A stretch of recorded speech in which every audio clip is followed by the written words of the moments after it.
ಪರಿಶ್ರಮದಿಂದ ಅವರ ಪರಿಶ್ರಮ ತಂಡದಿಂದ ಸುಮಾರು ಕಳೆದ 2 ವರ್ಷಗಳಿಂದ ಬಹಳ ಅತ್ಯುತ್ತಮವಾಗಿರ್ತಕ್ಕಂಥ ತರಗತಿಗಳನ್ನ ಮಾಡಿಕೊಂಡು ಬಹಳಷ್ಟು ಜನ ಇದರ ಪ್ರಯೋಜನವನ್ನು ಪಡ್ಕೊಂಡಿದ್ದಾರೆ. ಹಾಗೆ ಇದರ ಪ್ರಯೋಜನ ತಮ್ಗೆಲ್ರಿಗೂ ಸಿಗಲಿ ಅಂತಕ್ಕಂಥ ಒಂದು ದೂರದೃಷ್ಟಿಯಿಂದ ಅವರು ಈ ಒಂದು ತರಗತಿಗಳನ್ನ ಇಲ್ಲಿ ನಡೆಸ್ಕೊಡ್ತಾ ಇದ್ದಾರೆ. ಅದರ ಸದ್ಬಳಕೆಯನ್ನು ತಾವೆಲ್ಲರೂ ಮಾಡ್ಕೊಳ್ಬೇಕು ಅಂತ ನಾನು ಹೇಳ್ತಾ, ಹಿಂದೆ ಮಕ್ಕಳಿಗೆ ಕೂತ್ಕೊಳ್ಳಿಕ್ಕೆ ಒಂದು ಸ್ಥಳಾವಕಾಶ ಮಾಡಿಕೊಡಿ, ಹಾಗೆ ಸ್ವಲ್ಪ ಸರ್ಕೊಳ್ಳಿ. ಇದು ನಿಮ್ಮ ಶಾಸಕ ಪ್ರದೀಪ್ ಈಶ್ವರ್ ಅವರ ತರಗತಿಗಳು. ಅವರ ಈ ಒಂದು ಸೇವೆಗೆ ನಾವೆಲ್ಲರೂ ಅಭಾರಿಯಾಗಿರ್ತೇವೆ. ಹಾಗಾಗಿ ದಯಮಾಡಿ ಇಂಥ ಒಂದು ಅವಕಾಶವನ್ನು, ಇದೊಂದು ಸುವರ್ಣ ಅವಕಾಶ ನಮ್ಮ ಜೀವನದಲ್ಲಿ ಸಿಗ್ತಕ್ಕಂಥದ್ದು 2 ಗಂಟೆಗಳು. ಒಂದು SSLC, ಇನ್ನೊಂದು ಸೆಕೆಂಡ್ PUC ಕೊನೆಯ ಘಟ್ಟದಲ್ಲಿ ತಾವೆಲ್ಲರೂ ಇದ್ದೀರಿ. ತಮ್ಮ ವೃತ್ತಿ ಒಂದು ಜೀವನವನ್ನು ಡಿಸೈಡ್ ಮಾಡ್ತಕ್ಕಂಥ ಒಂದು ಘಟ್ಟ. ಇಂಥ ಒಂದು ಅವಕಾಶವನ್ನು ತಾವೆಲ್ಲರೂ ಬಳಸ್ಕೊಳ್ಳಿ. ಓದು ಅಂತಕ್ಕಂಥದ್ದು ಸುಮ್ಮನೆ ಒಂದು 50 ರೂಪಾಯಿ 100 ರೂಪಾಯಿ ಕೊಟ್ಟು ತೆಗೆದುಕೊಳ್ತಕ್ಕಂಥದ್ದಲ್ಲ.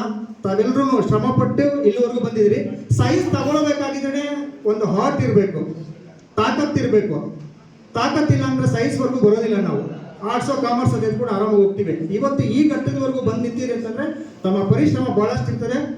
ಸುಮಾರು 1 ಅವರ್ 2 ಅವರ್ ಕೂತ್ಕೊಂಡು ಹೋದರೆ ನಾವು ಇಲ್ಲಿವರೆಗೂ ಬರೋದಿಲ್ಲ. ಸುಮಾರು 6 ತಾಸು 7 ತಾಸು ಕೂತ್ಕೊಂಡು ಸತತವಾಗಿ ಕೆಲಸ ಮಾಡಿದ್ರೆ ಮಾತ್ರ. ಜೊತೆಗೆ ತಮ್ಮ ಸಕ್ಸಸ್ ಕಾಣಬೇಕು ಅಂತಂದ್ರೆ ಮೊದಲನೇದಾಗಿ ತಾವು ದೂರ ಇರಬೇಕಾಗಿರೋದು ಇದರಿಂದ. ಎಷ್ಟು ಜನ ಹತ್ರ ಮೊಬೈಲ್ ಇಲ್ಲ? ಕೈ ಮೇಲೆ ಮಾಡಿ. ಒಂದು ಕೈ ಮೇಲೆ ಹೋಗಿಲ್ಲ ಮೇಡಮ್. ಮೊಬೈಲ್ ಇಲ್ಲದೆ ಶಾಲೆಗೆ ಬರೋದಿಲ್ಲ. ಇದನ್ನ ಪಕ್ಕಕ್ಕಿಟ್ರೆ ಖಂಡಿತವಾಗೂ ನೀವು ಅನ್ಕೊಂಡಿರ್ತಕ್ಕಂಥ ಗುರಿಯನ್ನ ಮುಟ್ತೀರಿ. ಇದನ್ನ ಪಕ್ಕಕ್ಕೆ ಇಡಬೇಕು. ಇಡ್ಲಿಕ್ಕೆ ತಾಕತ್ತಿದೆಯಾ? ಕೇವಲ 28 ದಿನನ 20 sir 32 days. Ramesh sir 32 days 31 days ಏನು ಸಿಗುತ್ತೆ. ಈ 31 ಡೇಸ್ 32 ಡೇಸ್ ಅನ್ನ ಇದರಿಂದ ಸ್ವಲ್ಪ ದೂರ ಇಡಿ. ಖಂಡಿತವಾಗಿ ನಿಮ್ಮ ಗುರಿಯನ್ನು ಇಡ್ತೀರಿ. ಇದನ್ನ ನಾನು ಜೊತೆಲಿ ಇಟ್ಕೊಂಡು ನೀವು ಕೆಲಸ ಮಾಡ್ತೀವಿ ಅಂತಂದ್ರೆ ಖಂಡಿತ ನಾವು ಸಾಧನೆ ಮಾಡ್ಲಿಕ್ಕೆ ಸಾಧ್ಯನೇ ಇಲ್ಲ. ಈಗಾಗಲೇ ಪ್ರದೀಪ್ ಈಶ್ವರ್ ಅವರಲ್ಲಿ 1 ವರ್ಷಗಳ ಕಾಲ ಮಕ್ಕಳಲ್ಲಿ ವಿದ್ಯಾಭ್ಯಾಸ ಮಾಡ್ತಕ್ಕಂಥ ನಾನು ನೋಡಿದ್ದೀನಿ. ಜೊತೆಗೆ ತಾವೆಲ್ಲರೂ ಹೇಗೆ ವಿದ್ಯಾರ್ಥಿಗಳಾಗಿದ್ದಾರೆ. ಅಂದು ಪ್ರದೀಪ್ ಈಶ್ವರ್ ಅವರು ನನ್ನ ವಿದ್ಯಾರ್ಥಿ, ನನ್ನ ಸ್ಟೂಡೆಂಟು. ಇವತ್ತು ನನ್ನ ರಾಜಕೀಯ ಗುರುಗಳು. ಒಬ್ಬ ಗುರುವಿಗೆ ಗುರುವಾಗಿದ್ದಾರೆ. ಅವರಿಗೆ ನಾನು ಅಭಾರಿಯಾಗಿರ್ತೇನೆ. ಧನ್ಯವಾದಗಳನ್ನು ತಿಳಿಸ್ತೇನೆ. ಈ ಒಂದು ಅವಕಾಶ ಕೊಟ್ಟಿದ್ದು ನನಗೆ ಧನ್ಯವಾದಗಳು. ನಿಮ್ಮ ಫ್ಯೂಚರ್ ನಿಮ್ಮ ಕೈಲಿ ಇರ್ತದೆ, ಯಾರ ಕೈಲಿ ಇರೋದಿಲ್ಲ. ನೀವು ಏನಾಗಬೇಕು ಅಂತ ಡಿಸೈಡ್ ಮಾಡಬೇಕಾದ್ರೆ ನೀವು, ನಿಮ್ಮ ತಂದೆ ತಾಯಿನೋ, ಟೀಚರ್ಸೋ, ನಾನು, ಅಕ್ಕಪಕ್ಕದ ಮನೆಯವರಲ್ಲ. ನೀವು ಏನಾಗಬೇಕು ಅಂತ ಡಿಸೈಡ್ ಮಾಡಬೇಕಾಗಿರ್ತಕ್ಕಂಥವ್ರು ನೀವು. ನಿಮ್ಮ ಗುರಿಯನ್ನು ನೀವೇ ಒಂದು ಸೆಟ್ ಮಾಡ್ಕೊಳ್ಬೇಕು, ಒಂದು ಗೋಲನ್ನು ಸೆಟ್ ಮಾಡ್ಕೊಳ್ಬೇಕು. ನಮ್ಮ ಅಪ್ಪ ಹೇಳ್ತಾ ಇದ್ದಾರೆ, ನಮ್ಮ ಅಮ್ಮ ಹೇಳ್ತಾ ಇದ್ದಾರೆ, ಇಲ್ಲ ಅಪ್ಪ ಅಮ್ಮನ ಆಸೆಗೆ ನಾವು ತೀರಿಸ್ತಕ್ಕಂಥಲ್ಲ, ನಮ್ಮ ಗುರಿಯನ್ನು ನಾವು ಮುಟ್ಟಬೇಕು. ಹಾಗಾಗಿ ಅದನ್ನು ಮುಟ್ಟಬೇಕು ಅಂದ್ರೆ ನಮಗೆ ಬಹಳ ಸಿಂಪಲ್ ಆಗಿರ್ತಕ್ಕಂಥ ಇದರಿಂದ ಒಂದು 30 ದಿನಗಳ, 1 ತಿಂಗಳ ಕಾಲ ದೂರ ಇಡಿ. ಡೆಫಿನೆಟ್ ಆಗಿ ನೀವು ಅನ್ಕೊಂಡಿರ್ತಕ್ಕ ಸಾಧಿಸ್ತಾರೆ. ತಮ್ಗೆಲ್ರಿಗೂ ಒಳ್ಳೇದಾಗ್ಲಿ. ಈ ಒಂದು ಸದಾವಕಾಶವನ್ನು ತಾವು ಬಳಸ್ಕೊಳ್ಳಿ ಅಂತ ಹೇಳ್ತಾ, ಆದ್ಯತೆ ಶಿಕ್ಷಣಕ್ಕೆ ಮತ್ತು ಆರೋಗ್ಯಕ್ಕೆ. ಶಿಕ್ಷಣ ಕ್ಷೇತ್ರದಲ್ಲಿ ಒಂದು ಕ್ರಾಂತಿಯನ್ನೇ ಉಂಟು ಮಾಡ್ತಾ ಇರ್ತಕ್ಕಂಥವ್ರು ನಮ್ಮ ಪ್ರದೀಪ್ ಈಶ್ವರ್ ಅವರು. ಗಾಡ್ ಆಫ್ ಕ್ರಿಕೆಟ್ ಅಂತಂದ್ರೆ ನಮ್ಗೆ ಎಷ್ಟು ಜನ ಕ್ರಿಕೆಟ್ ಆಡ್ತಕ್ಕಂಥವ್ರು ಇದ್ರೂ, ಎಷ್ಟೇ ದೇಶಗಳಿದ್ರೂ ಗಾಡ್ ಆಫ್ ಕ್ರಿಕೆಟ್ ಅಂದಿದ ತಕ್ಷಣ ನಮ್ಗೆ ನೆನಪಾಗ್ತಕ್ಕಂಥದ್ದು ಸಚಿನ್ ತೆಂಡೂಲ್ಕರ್ ಹೆಸರನ್ನೇ ಹೇಳ್ತೀವಿ.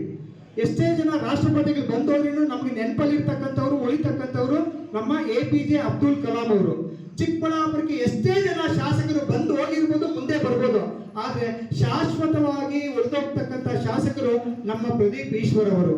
ಯಾಕೆಂತಂದ್ರೆ ಅವರು ಅವರ ಕೊಡುಗೆ ವಿದ್ಯಾಭ್ಯಾಸಕ್ಕೆ, ಮಕ್ಕಳ ಒಂದು ಪ್ರಗತಿಗೆ ಮತ್ತು ಆರೋಗ್ಯಕ್ಕೆ ಅವರು ಕೊಡ್ತಾ ಇರ್ತಕ್ಕಂಥ ಉತ್ತೇಜನ ಮತ್ತೆ ಒಂದು ಶಿಕ್ಷಣ ಕ್ಷೇತ್ರದಲ್ಲಿ ಕ್ರಾಂತಿಯನ್ನೇ ಉಂಟು ಮಾಡ್ತಾ ಇದ್ದಾರೆ ಅಂತ ಹೇಳಬಹುದು.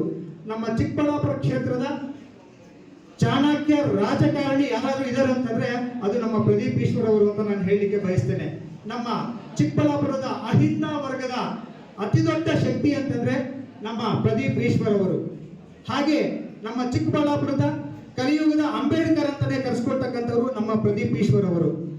ಅವರ ಒಂದು ದೂರದೃಷ್ಟಿ, ಅವರ ಚಾಣಕ್ಯತೆ, ಅವರ ರಾಜಕೀಯ ಬೆಳವಣಿಗೆ, ಒಬ್ಬ ಅನಾಥ ಮಗುವಾಗಿ ತಂದೆ ತಾಯಿಯನ್ನ ಕಳ್ಕೊಂಡು ತಮ್ಮ ಚಿಕ್ಕ ವಯಸ್ಸಲ್ಲಿ ಯಾರ ಸಪೋರ್ಟು ಇಲ್ದಿರೆ ಇವತ್ತು ನಮ್ಮ ಕ್ಷೇತ್ರದಲ್ಲಿ ಅಪಾರವಾಗಿರ್ತಕ್ಕಂಥ ಒಂದು ಕೀರ್ತಿಯನ್ನ